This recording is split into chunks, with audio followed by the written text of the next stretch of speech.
Heart হৈছে এটা muscular organ আৰু হাৰ্টক ছাপ্লাই দিয়া আৰ্টাৰীডাল হৈছে কৰ'নাৰী আৰ্টাৰী।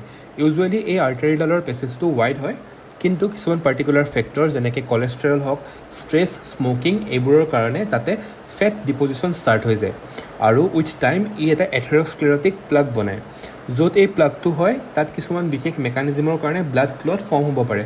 তো এই ব্লাড ক্লট কিয় ফৰ্ম হয় সেইটো এথেৰস্ক্লেৰচিছৰ পেথ'ফিজিঅলজি পঢ়িলে গম পাবা।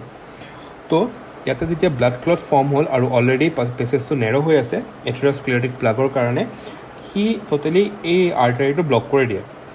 এই যে আৰ্টাৰীটো ব্লক হৈ গ'ল, ব্লক হোৱাৰ লগালগ এই আৰ্টাৰীয়ে হাৰ্টৰ যোনটো জেগাত অক্সিজেন বা ব্লাড ছাপ্লাই দিব লগা আছিলে সেই জেগাটোত ষ্টাৰ্ট হৈ যায় টিছু ইঞ্জুৰি, বা এইটো অক্সিজেন ডিপ্ৰাইভৰ এই কণ্ডিশ্যনটো কোৱা হয় ইস্কেমিয়া। চ' ইস্কেমিয়া ষ্টাৰ্ট হোৱাৰ লগালগ যদি সময়ত ট্ৰিটমেণ্ট ষ্টাৰ্ট নহয়, যদি ট্ৰিটমেণ্টটো ডিলে হৈ যায়, সেই জেগাটোত অলৰেডি অক্সিজেন পাই থকা নাই, তাতে নেক্ৰ'চিছ ষ্টাৰ্ট হৈ যায় আৰু এই গোটেই ইভেণ্টটো কোৱা হয় মায়'কাৰ্ডিয়েল ইনফ্ৰাকশ্যন বা হাৰ্ট এটেক। চ' হাৰ্ট এটেক বেচিকেলি কি হয়, টিছুত আৰ্টাৰী ব্লক হোৱাৰ কাৰণে হাৰ্টৰ এটা পাৰ্টিকুলাৰ জেগাত গৈ অক্সিজেন নাপায় আৰু তাতে গৈ পেলাই ইঞ্জুৰি হয় আৰু এই ইভেণ্টটোকে হাৰ্ট এটেক বুলি কোৱা হয়। এতিয়া ইম্পৰ্টেণ্ট কথা, হাৰ্ট এটেকৰ পেচেণ্টক আমি আইডেণ্টিফাই কেনেকৈ কৰিম। তো বেচিকেলি এইবোৰ পেচেণ্ট সদায় বুকুত হাত দি পেলাই চিভিয়াৰ চেষ্ট পেইন বুলি কৈ আহিব।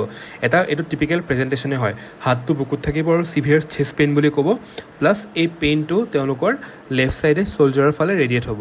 এইটোৱে হৈছে হাৰ্ট এটেকৰ মেইন চিমটমছ।